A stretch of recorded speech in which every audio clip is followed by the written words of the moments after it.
Galatoomaa asham alamanni isaanamni xinnaa guddaa jaarsaaf jaartii kabajamtoota daawwattoota televezyiina faana kun Riittaa Shoodha.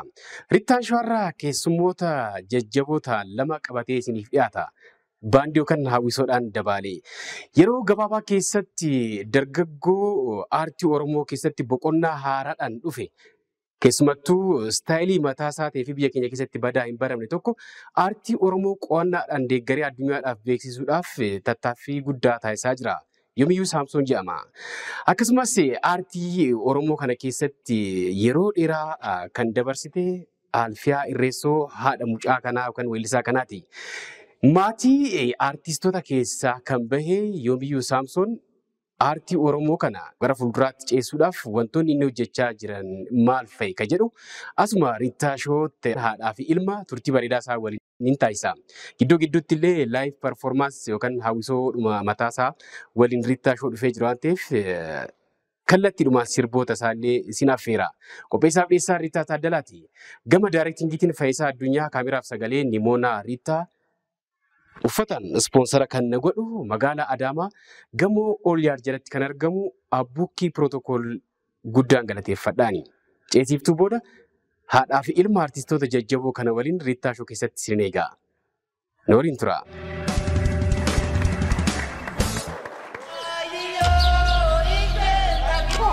Miilli koo deemsa osoo hin eegalin osoo fiiguu hin danda'is ana waliin turan.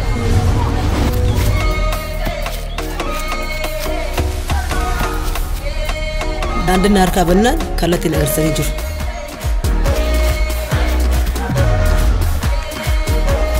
Yeroo uffata gara lafa naanna'u turan. Harka jalaan naaf hir'isanii na jabeessanii jiru. Yeroo dhibbeen akka isaaniitti nan darbe. Anis isaan faccise. Injifannoo yeroo deebi'es gammachuun na simatan. Kun isaan qofa osoo hin taane warri isaan waliin jiraatan hunduu eebba argatanidha. Kabajaan dhaabsisanii anis harka isaan fuudhe. Arras milkaa'ina sadarkaa walitti argadheef sagalee ilfannaa isaanii onnachiisu fagooraan itti dhaga'ama. Har'as tajaajila baankii kiyyaaf daandii irra deemu hundatti na waliin jiru. Ani bu'aa isaaniiti. Baankii Siinqee tokkummaan gara milkaa'inaatti. Hajii kabajamtoota daawwattoota keenyaa ceesiftuu booda walitti deebinee jirra. Ispoonsarri keenya yeroo gabaabaa keessatti dameelee isaa 400 ol ta'an teekinooloojii baankii addunyaa irra geessee walitti hidhuudhaan tajaajila si'ataaf ariifataa uummata isaatiif kennuudhaan jiruuf jireenya hawaasa keenyaa akka jijjiiramu shoora olaanaa kan taphachaa jiru baankii Siinqee guddaa galateeffannaani. Alfiyaa egaa aartii Oromoo kana keessatti yeroo dheeraa dabarsitee jirta. Shubbisummaadhaan akkasumas hawwisoo waltajjiiwwan gurguddaa biyya Itoophiyaa jedhamtu kana keessatti naannoodhaan amata 15 ol tajaajiltee jirta. Hawwisoo naannoo Shawaa Bahaa yookaan Adaamaa Odaana Beetirraa kaaftee hanga ammaatitti hawwisoo Urjii Adaamaa keessatti jirta. Bu'aa bahii hedduu dabarsitee jirta aartii Oromoo kana keessatti jechuudha. Kabaja guddaatu si mala. Aartiitti akkamitti makamtee bara kam kan jedhu kana haa kaafnume? Okay. Kan aartiitti dhufe 1990tti akka tasaa Odaana Beetii kan jedhamu baandiin ijaaramuuf qophii irra turanii san keessatti mana barumsaa keessatti osoo hojjedhuyyuu mana barumsaa keessaa karaa Shaashamannee gara Adaamaa dhufu eegate jechuudha. Hawwisoon sun eenyuun fa'aa of keessaa qabdiyyuu? Tasfaayee Maabiraatuu, Waaritee Furii. Ijoollee baay'ee ciccimootu keessa turanii yeroo sanitti akka bulchiinsa Shawaa Bahaatitti kan ijaaramee ture. Baandii guddaa ture yeroo san. Hawwisoo san keessatti aanaarraa filatamanii isa keessatti ijaaramanii jechuudha. Weellisummaan immoo shubbisaan seente? Shubbisaan seente. Anis ijoollee xiqqoon ture. Akkuma tasaa manuma barumsaarraa waan jiruuf fedhii qabu badeetaan maatii kiyyaarraa gara Adaamaatti galee jechuudha. Waan ajaa'ibaati. Kiliippiiwwan keessumattuu Tasfaayee Maabiraatuu naaf fakkaataa Hayyee Manee. Hayyee Manee irratti isin jira. Aadaa Karrayyuutis jalqabaa kan baase nu. Ijoollee muka dhalattootuma Karrayyuu natti fakkaataniif keessumattuu siin Karrayyuudhumaan jedheetuma fudhaayu. Yeroo san nuus deemnee tan qo'annee tan dabbasaa kennas uffannaa kennas. Sirba sirriitti keessa gadi buunee qo'annee tan yeroo san aadaa keenya baasuu qabna jennee tan kan Aadaan Karrayyuu yeroo san hin baanee ture. Kiliippuma san hin caalmaatti bahelle. Yeroo masaan irraan achiin booda kan addisuun Karrayyuu maaliin kunneen waltajjitti baasan malee isa jalqabaa nutu kan baase. Ergas immoo teekinooloojiin kun gaafa guddataa dhufu kiliippiiwwan lakkoofsi isaanii baay'ee hedduu ta'e irratti hirmaattee jirta. Waltajjiiwwan laayivii gurguddaa miidiyaalee gurguddoo biyya keessa jiran waliin ni hojjetta. Hojiiwwan ati hojjette eessa fa'aa hojjettee jirta? Akka Oromiyaattis baay'ee naannofneerra. Akka biyyoota biraattis iddoo baay'ee deemneetan hojjenneerra.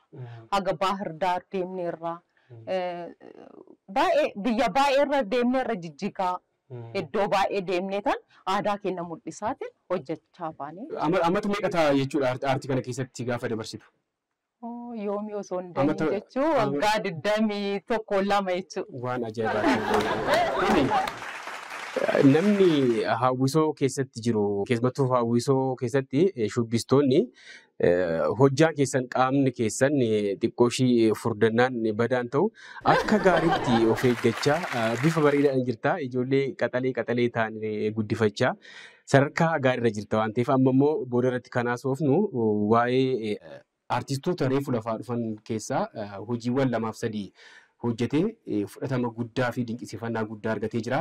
Caalmaattis hojiin haasa'uun barbaadee lamaan keessan keessummaa sin taasise garuu siinillee jalqabarraa qabdee hanga ammaatitti waan hojjetteef kabaja siif mala waan ta'eef galatoomi siin je'uun barbaade fansi waamechuudha. Yoomiin barataa cimaatti ture hin beekama. Aartiin ammootu jireenya ofii itti gaggeeffachuudhaaf akka ulfaataa ta'e hin beekama. Keessumattuu qabatamaa haala biyya keenya wajjin wal qabatee orgaanii turtee na fakkaata barataa cimaa waan tureef. Dhugaa dubbachuuf anis keessa waan dabarseef aartiin Oromoo irra caalaan bu'aas baay'ee maallaqas waan hin qabneef akka gara aartii kanatti hin galle dhoowwaa ture baay'ee. Dhugaa dubbachuudhaaf jechuun akka miidhame inni kiyyaas haa miidhamuun barbaadu ture. Maatiin hunduu kanuma jedha. Garuu fedhiin isaa ammoo baay'ee irraa wanni jedhaa waan deemeef boodarraa alfii baqaan muuziqeenyaa ta'uun hin barbaadaan aan jedhe. Dhugaan jettaan jedheen eeyyeen. Ati maal akka ta'u barbaadda? Faarmaasistii haa ta'uun barbaade. Yeroo maatiriikii fudhatu san yoomii jedheen teennee mari'annee garuu amma barumsaa irratti wanni jettu faarmaasistii taateetan eebbifamtee iddoo gaarii geetteetan anis haga barbaadee rakkadhus faarmaasii tokko sii banuu qabaan jedheen. Daqiiqaa 5 muraasa kana taa'eetan alfii naan jedhe. Baay'ee si kabaja baay'ee siin jaaladha. Fedhii kan keessi hin daangessu naan jedhe. Garuu hin baradhaa hin eebbifama guyyama san dookumentii san sii kenneetan gara muuziqaa kootii deemaa. Waan ajaa'ibaati. Tarii ergasii hoo erga sadarkaa kanarra gahee booda dhorguu keetiin hin gaabbitamoo sadarkaa irra jiru kanaan gammachuun ati qabdu maal fakkaata? Amma anatu gaabbi deebi'e. Inni gara muuziqaas mana keessattis maali baay'een dhooggaanii ture. Muuziqaas akka hin dhageenye barumsa qofatti haa cimuuf barbaada. Boodarraa ammoo kanaaf fedhiin keen jedheen eeyyeen. Akkas taanaan immoo maal si gargaaruun jedheen bakka. Anis murteessee gaa jennaan. Waan biraatis miti bakka muuziqaa waan barbaaduuf kiiboordii takkanaa bitii naan jedhe. Waan ajaa'ibaati. Akkas feetaan jedheen yeroo isaan korannaadhaas mana keessattis wanni jenna toleen jennee deemnee kiiboordii binnee manuma keessatti jalqabe. Barsiisaas hin barbaanne ofumaa onnaa isaa banataatiin qo'achuu jalqabe. Anis bakka boodarra deeggaruu ni jalqabe. Amma argu ammoo umrii sana fi Atii fi ilmi kee mari'attanii osoo hin barfatin murteessitaniirtu firii isaallee argitaniirtu. Biyya keenya keessatti daa'imman gara fedhii isaanii akka deeman badaan gorfamu. Hundumtuu paayilata, dooktara, injiinara wantoota akkasiitu gorfama. Keessumattuu muuziqaa irratti xiyyeeffannaan akka Oromoos ta'e akka Itoophiyaa akka biyya kanaatitti maatiin ijoolleen isaanii gara aartiitti akka goran hin barbaadamu. Garuu waan qabatamaa eksperimentii waan ta'eef yoomii dhorgaa turte amma immoo sadarkaa bareedaa kanarratti ga'uu isaatiin maatiin ijoollee akka fedhii isaanii akka guddatan kunuunsu irratti akkoota biyyootii alaa kana maal ta'uu qaba jettee gorsita? kuyyuma guddisnuyyuu amma akka kiyya akkan taane jedha jechuun inni fedhii isaa waan keessa jiruuf umrii kana waggaa amma waggaa gara waggaa 20 deemaara gara waggaa 15-14 waan barbaade iddoo amma jiru kana irra caalaan gahaadheen yaada osoo iyyuu gargaareen jiraadhe ijoollee guddisaa fedhii isaanii osoo laalaa irratti gargaaranii jedha ammaan boodaan ana akka kootiitiin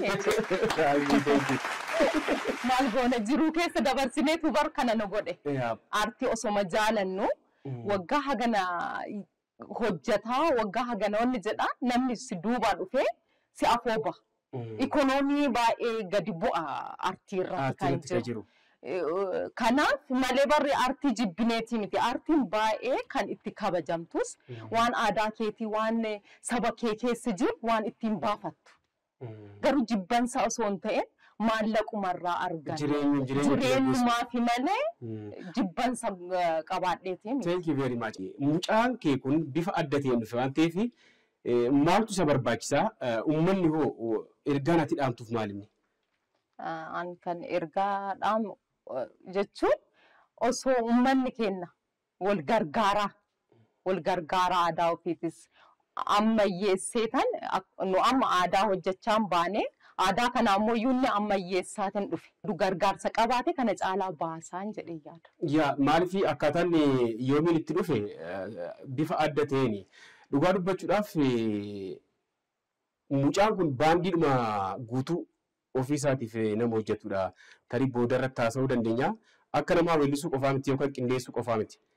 Hawwisoo miinii jedhamtu guutuusaa sooftiweerii wajjin dabaalee waan biyyooti alaa keessatti arginu kana nu biratti fidee dhufee jira waan ta'eef boqonnaa hanbiraa waan ta'eef keessumattuu biyya alaa warreen jirtan istiidiyoo mataasaa banachaa jira waan ta'eef dargaggoota hedduu gama kanaan horachuudhaaf akka kaayyoo qabu nan beeka. Deeggarsa barbaachisaa ta'e yoomiidhaaf akka gootan carruma kanaan ni kaasa. Hawwisoo kan baandii mataa isaallee hin qaba waan ta'eef waltajjiiwwan garaagaraa sagantaawwan xixiqqoollee hawwisoo guutuu godhee hojjechuu danda'a waan ta'eef kontaaktu gootanii hojiiwwan akkasiillee akka hojjechiiftan asumaan hin dhaabna. Hawwisoo isaa waliin sirba tokko laayivii daawwattoota keenyaaf haadheessaniiti. Deebinee immoo yoomii wajjin naasofne jechuudha. Sinitti tolaami? Baay'ee. Waltajjii kan isaaf gadhiifnee boqonnaa fudhannee walitti deebinee jechuudha.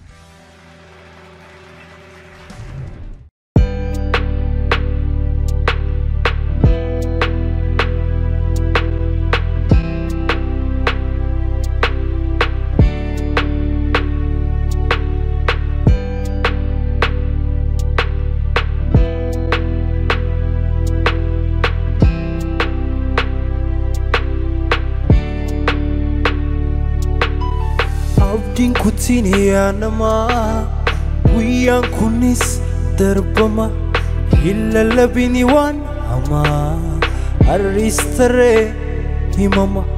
Abdiin kutiin yaanamaa guyyaan kunis darbama hin lallabini waan hamaa har'is taree himama. Hunduu hirruu qaba guyyaadhaaf sardama qawwis guuteen beeku guyyumaan argama carraaqii booddeetti martuu jijjiirama maaf gaabiin of cirta jabaadhu yaa nama jireenyi yaaliidhaa tokko lama guutaa jarjartee murteessin mee jedhi mee suuta mixuun kenni ammaa furmaata fiiniinsa obsaan irraa tartee gaariidhaaf firiinsa ka'ii bayyaannadhu hamiilee maa dhabdaa olola ollaa kee maalumaaf dadhabdaa bari'u jala oodu kana buufataa namni booree qabu boruuf of qusataa. Abdiin kutiin yaanamaa guyyaan kunis darbama hin lallabini waan hamaa har'is taree himama. Abdiin kutiin yaanamaa guyyaan kunis darbama hin lallabini waan hamaa har'is taree himama. Mee ilaali gamaa garan haman ca'u wanti qoraman hundi dhibeen ta'u humni kee barnoota fuuldura kee ibsa qorumsa qaari'uun qalbii keeyyuu cibsa ka'iisu kayyuu hegereef tiiradhu kufaatii naamaaniin mudhii jabeeffadhu harkan kennatini didicini nadu akka humna qabdu ammayyuu yaadadhu ka'iisusu kayyuu hegariftiradhu kufaatii naamaaniin mudhii jabeeffadhu harkan kennatini didicini nadu akka humna qabdu ammayyuu yaadadhu abdiin kutini yaanama abdiin kutini yaanama abdiin kutini yaanama abdiin kutini yaanama abdiin kutini yaanama abdiin kutini yaanama abdiin kutini yaanama abdiin kutini yaanama abdiin kutini yaanama abdiin kutini yaanama abdiin kutini yaanama abdiin kutini yaanama. Hayyee kabajamtoota daawwattoota keenya ceesiftuu booda walitti deebinee jirra. Ispoonsara keenya dameelee isaa 400 ol teekinooloojii addunyaan baankiidhaan irra geesseen walitti hidhuudhaan hawaasa keenyaaf tajaajila baankii guutuu kan biyya keessaa fi idil addunyaa kennuun gaachana kan ta'e baankii Siinqee guddaa galateeffannaani. Hayyee yoomii wanta adda ta'e tokko fiddee dhufteerta jalqabamee aartii kana maatii aartistii kana keessatti dhalattee abbaan keessa haati keessa aartistoota abbaan kee qindeessaa muuziqaa baay'ee cimaa fi beekamaa ture. Isaan warraa dhaaltee moo yoomi fedhiin kun kan dhufe? Daa'imummaa kiyyarra kaasee jechuudha. Muuziqeessaan ta'uun barbaada. Fedhiin kiyya daa'imummaan yeroo an of beeku muuziqeessaan ta'uun qofa barbaada. Aartii keessatti hojjechuun barbaada.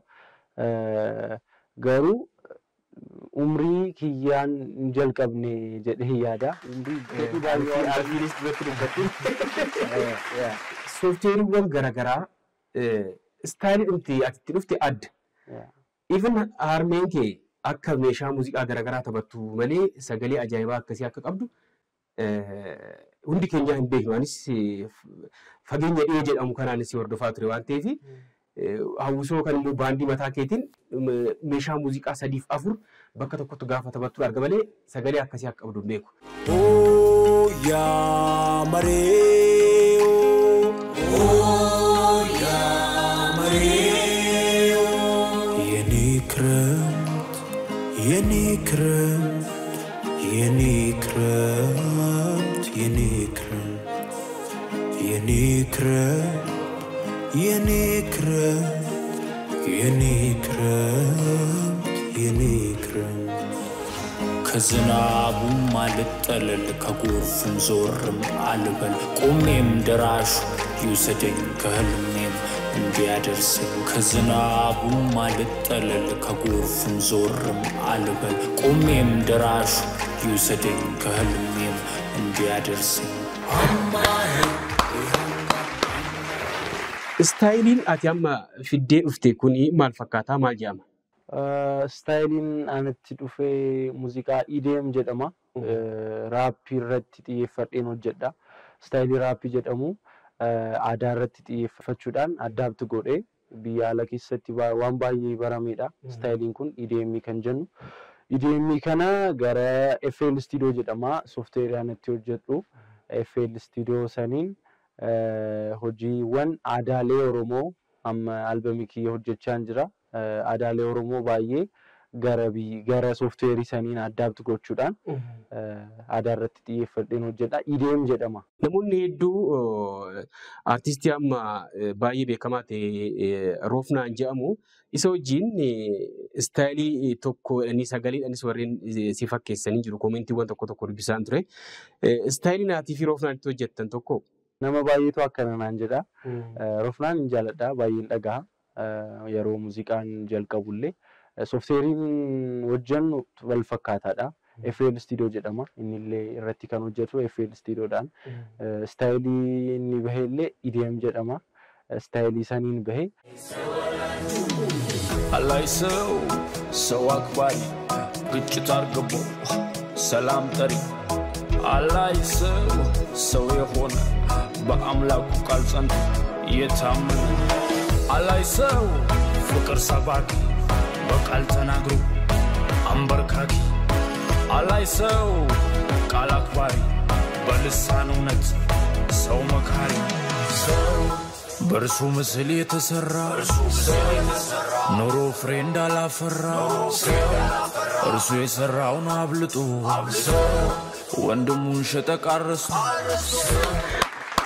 ዋና ጃይባት አፋን ገረገራቲን ሲርቡ ደንደውን ከናፊ ደንዴቲ አዳዳ አርቲ ኦሮሞ ከና ስታይሊ ዱማማቲት ጀቱ ከናን ገባ ኢድላ ዱንያዳፍ ኤሱዳፍ ቆናውን ገረገራ ጉቱ ኦሮሚያ ኬሰት ናነው ዳና ከገጌሲቴ ደርቤሲ ስታይሊ ዱማ ከናን አልበም ጉቱ አኮ ጀቻ ገረጡ ሙራ ከጅቱን ቤካ ዋይሳሊን ተበቺስሜ አን አልበም ወጋራ ነፈካታ አልበም ተኮ ጀቻን ቱሬ ጊዱ ሰኒን ገረ ጉጂት ደሜን ቱሬ ጉጂ ደምቴ ማን ነው አናት አርግቴ ጉጂት ደሜ ዋና ጃይበላሊ አዳ ኦሮሞ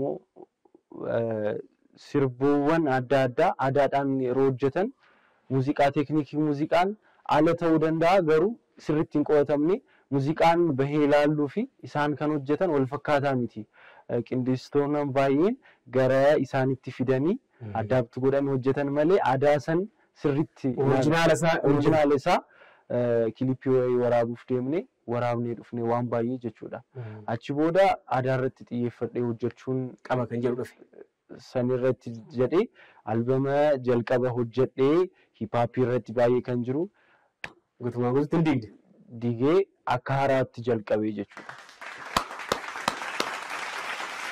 ጉያቱ ጉጂ ደምቴ አርግቴ ወራርካ ፉዲን ሰሲርና ገዳረት ሊዋን ጅሩ ዋን ገረ ሰገሌ ኬቲ ከነደም ዋን ከዚህ ጋር ሲቴ ጅሬ ያል ኡጋኬቲ የሮን ደገሙ ስታይል ራፒ ከንጀሙ አቦቲን ገዳ የሮ ሐሳን የሮ ኤቢሰን የወደጌስ ሁሉ ራፒድ አባል ራፒድ አልበም ኪየረት ያሙ ዋን ባዬ ላልተን ጀዴ ያደ አከሚት ያከደማሙ ስሪት ቋዴን ሆጀዴ አልበም ጉቱ ኦልሞስት ፐርሰንቲ ባዬኒሳ አዳረት ጥየፈተም ሆጀተሜ ስሪት ቆረዴን ጅራ አዳረት ነሞታ አዳዳ አርጉዳን ቢዮታ አዳዳን ደሙዳን ስሪት ቀበዴን ሆጀቻን ጅራ ዋን ባዬ አዳን ኦሮሞ ኦማንቱ ቀምኔ ጀዴ ያዳ ነሞታ ባዬን ሆጀተኒረኒ ዱጋዳ ኢሳን ገለቴፈቹ ቀብና ዋን ባዬ ዋን ጉዳ ሆጀተኒረኒ ስታይሊን ሙዚቃን ፋሽን ይቀባ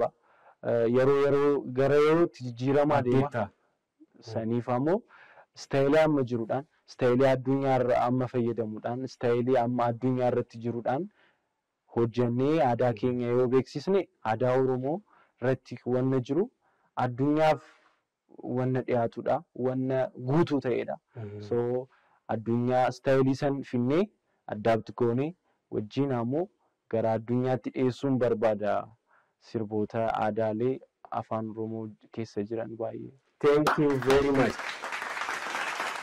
Sirba irreecha hojii wal qabsiiftee hojjettisan waan xiqqoon jedhame waa isaa istaayilii makanaan dhufe waan ajaa'ibaati. Ayyee sirba Marioo jedhu sirba Marioo jedhu kan hojjedhee waggaa har'aadha. Waggaa har'aa yaanni ganna koo jedhu albama jalqabee ture isin jal'eemti yaanni ganna koo jedhu ture yaanni isaa yaanni ganna koo jedhu irratti waan tokko yaadolee adda addaa kaasaa hojjechaan ture achirratti ammoo jireenya waliin wal argine yeroo tokko isa san irratti waan tokko naa dabalee isa san hojii san akka saampliitti istiidiyoo kiyyatti qabadheen ture achi booda yeroo san irraa jalqabee ani hojiiwwan hojjedhu hunda gara aadaatti fiduun yaaduun jalqabee jechuudha. Yaanni ganna koo jedhu gara aadaa Oromootti yeroo finnu gara yaada kamiin dhufuu danda'a jechuun yaada kana yaaduun jalqabe achi booda irreechi ganna irraa baatee gara birraatti waan nu ceesisteef waaqa kee kan galateeffadhudha. Sanii yaanni garasitti jijjiiree jechuudha. Jalqaba irratti yaanni Marioo jedhu. Marioo achitti irreechatti daa'imummaa kiyyarra jalqabee waan deemuuf waan baay'een arga. San calaqqisiisuudhaaf Marioo yaanni Marioo jedhuu fi muuziqaa irratti ammoo yoo ilaalte rukuttaawwan adda addaa Oromoo aadaalee Oromoo jiran keessa fayyadamuun yaaliin jira jedhee yaada. Aadaalee Oromoo waa'ee sirna gadaa, waa'ee irreechaa namoota nu qofa osoo hin taane addunyaa beeksisuun waan tokkodha. Garuu namoota nu biratti ta'anii illee waan kana namoota nan barre waan jiraniif isaaniif illee beeksisuun gaariidhaan jedhee yaada.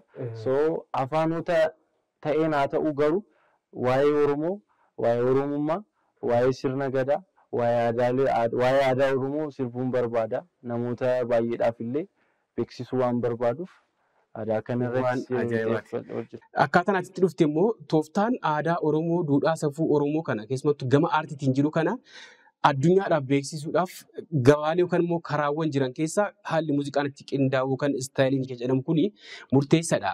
Kee kun ammoo kan amma itti dhufte kun waan addunyaan amma itti jirtudha. Amma istaayiliin addunyaa muuziqaan kun itti deemaa jirtu kanaan aadaa Oromoo hojjechuudhaaf bifa addateen dargaggoo dhufe waan ta'eef jabaachuu qabaa, cinaa dhaabachuu qabneedha yaada. Tarii hawwisoo guutuusaa mataa keetiin akka qabdu yookaan immoo akka taphattullee quban qaba. Maal jedhama istaayiliin waan maan baand yookaan immoo nama tokko ta'ee baandii guutuu taphachuu jechuudha. Waan maan baand kan jedhan baay'eetu jira. Waan maan baand. One man band. Namni tokko baand hawwisoo tokko guutuu jechuudha. Guutuu akka guutuutti taphachuu jechuudha. Akka guutuutti taphachuu. Thank you very much. Ani jalqaba irratti baandii keessatti muuziqaan yeroo jalqabu weellisummaan yaadeen beeku dhugaa dubbachuudhaaf weellisuullee baay'ee barbaadu osoo hin taane garuu aayidiyaa kee ibsuudhaaf wanna haaraa qofa fiduun barbaada. Muuziqaa keessatti wanna haaraa meeshaan ta'uu danda'a, sagaleen ta'uu danda'a garuu waan tokko waan haaraa fiduun danda'a baay'een barbaada. Saniif isuma milkeessite. Isanuu yaalaan jira. Meeshaalee muuziqaa maal taphatta? Meeqa taphatta? Meeshaalee akustik gitaarii yookaan books gitaariin taphadha, liidiin taphadha, bees gitaariin taphadha, kiiboordiin taphadha. Waan ajaa'ibaadha. Tarii gara dhumaarratti wanti si bira jiru, yaadni si bira jiru hoo jiraatu carraa si ilaalla. Albama kiyyaa baay'een ittiin cinqamee yeroo baay'ee irratti fudhadhee eksperimentiiwwan adda addaan irratti hojjedhee waan baay'ee irratti hojjedheen jira. Sirboota baay'ee saampil gochaa jijjiiraa sirboota baay'ee turan amma garuu gara albamii tokkotti akka gahuu goonee hojjennee jirra. Albamii kiyya baay'een isaa xumuramee jira jedhee yaada akka waaqatti. Garuu albama kana yeroo hojjennu aadaa irratti xiyyeeffannee hojjenne yeroo jalqaba irratti akka haasa'etti albama aadaalee Oromoo keessa jiran gara addunyaatti fiduu yaada jedhuudhaan finne parsantiin baay'een afaan Oromoodhaan hojjetame. Afaan Amaariffaan illee kan hojjedhe garuu waa'ee uummata Oromoo kan haasa'udha. So albama kana irratti deeggarsa osoo hin taane waliin addunyaadhaaf beeksisuu kan barbaadan namoota hojii kana ani hojjedheen jira. Hojii kana ammoo na cinaa ta'anii produce gochuudhaan addunyaa irratti dhiyeessuudhaan namoota barbaadan kontaaktii gochuu danda'anii aadaa irratti waan hojjetameef addunyaadhaaf maarkeetii addunyaadhaaf gaha jedhee yaada. Kanaamoo sirriitti saawundii isaa sirriitti dizaayin gochuu namoota gurguddaa irratti miksingii isaa hojjechiisuudhaaf waan kilippiiwwan gurguddaa waraabuudhaaf ammoo akka beektuudha haala amma jiru piroodiisariin barbaachisa. Na waliin hojjechuu namoota barbaadan balballi kiyya banaadha. Ammoo kontaaktiin yoomiyyuu saamsoon jettanii feesbuuk irratti illee instaagiraam irratti na argachuu ni dandeessan. Nama galateeffattu hoo jiraate carruma kanaan hin dandeessaa gama kiyyaan galatoomi siin jaa. Jalqaba irratti waaqa kiyya galateeffachuun barbaada. Lammaffaa irratti haati kiyya baay'ee na deeggarti. Hojii kana irratti waan baay'ee ishiitu hojjeta. So ishiin galateeffachuun barbaada. Namoota na waliin hojjetan Oromiyaa Art Institute keessa hin jira. Isteejiiwwan gurguddaa isaan wajjin hojjedha. Achillee barsiisummaadhaan illee hin jira. Gammadoo Jamaal Mahabbaa Hussein Daraartuu faamilii Oromiyaa Art Institute guutumaa guututti galateeffachuun barbaada. Sirba Marihoo jedhu yoo ilaalte kilippii isaa produce kan na godhe Fantis jedhama. Isa galateeffachuun barbaada. Sirba Amaariffaan kan beeksisa rakkasaa immoo Joosifaatu nu hojjete. Isaanillee galateeffachuun barbaada. Namoota na cinaa dhaabbatanii hojii akka hojjedhu kan na taasisaa jirtan hundumaa isaaniiyyuu galateeffachuun barbaada. Siifillee carraa kennuu dirqama waan ta'eef nama galateeffattu ergaa dabarsitoo jiraatu carraa siilaadha. Innis dubbateera. Garuu anis maatii kootiif hiriyoota koo galateeffachuun barbaada. Yeroo gaddaa, yeroo gammachuu, yeroo hunda na faana warra jirtan hundumaa galatoomaan jedha. Atis galatoomi. Kan adda baanu hawwisoo keetiin ammas sirba tokko nu affeertee ta'a jechuudha. Hajii kabajamtoota daawwattoota keenya turtiin yoomiyyuu Saamsoon akkasumas haadha isaa aartistii Alfiyaa Irreessoo waliin Riittaa Shoorratti taasifne kana fakkaata. Artistoota lamaan haadhaaf ilma guddaa galatoomaan ja'anii. Qopheessaaf dhiyeessaa Riittaa Taaddalaa kaameraaf sagaleen immoo Riittaa daayirektingiidhaan Fayyisaa Addunyaan nafaana ture jira. Ispoonsarri keenya teknoolojii addunyaan baankiidhaan geesse fayyadamuudhaan dameelee isaa 400 ol walitti hidhuudhaan tajaajila baankii guutuu kan biyya keessaa fi idil addunyaa kennaa kan jiru baankii Siinqee guddaa galateeffannaani. Haga torbanii horaanaa bulaa. Miilli koo deemsa osoo hin eegalin osoo fiiguu hin danda'anis ana waliin turan.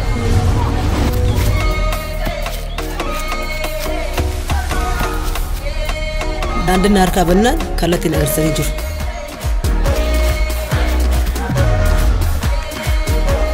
Yeroo uffata gara lafa naanna'u turan.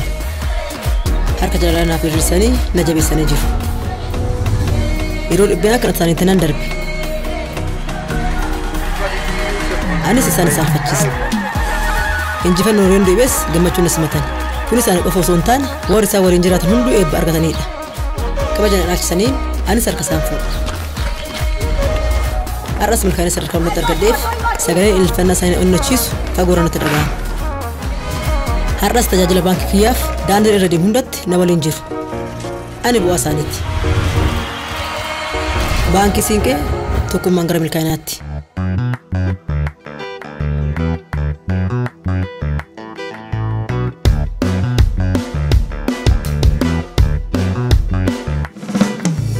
Arri kan gammachuu guyyaan kana addaati isaan taphadhaa hundumtuu kan keeti. Arri kan gammachuu guyyaan kana addaati isaan taphadhaa hundumtuu kan keeti. Guyyaanis guyyaa ture waggaan ilaakaa jireenyi silma namaa kanuma daanga'a wanna dhalateef qofa umrii laakaa'ini halkan kee karaa rafte guyyaa kernamsa. Guyyaanis guyyaa ture waggaan ilaakaa jireenyi silma namaa kanuma daanga'a wanna dhalateef qofa umrii laakaa'ini halkan kee karaa rafte guyyaa kernamsa. Arri kan gammachuu guyyaan kana addaati isaan taphadhaa hundumtuu kan keeti. Arri kan gammachuu guyyaan kana addaati isaan taphadhaa hundumtuu kan keeti. Bara darbu faana hin darbin godaate duubatti siin deemini haalota sodaate hamma jirtuun ta'ini carraaqee gadda ofirra dhiisi gammadee adara. Bara darbu faana hin darbin godaate duubatti siin deemini haalota sodaate hamma jirtuun ta'ini carraaqee gadda ofirra dhiisi gammadee adaraake.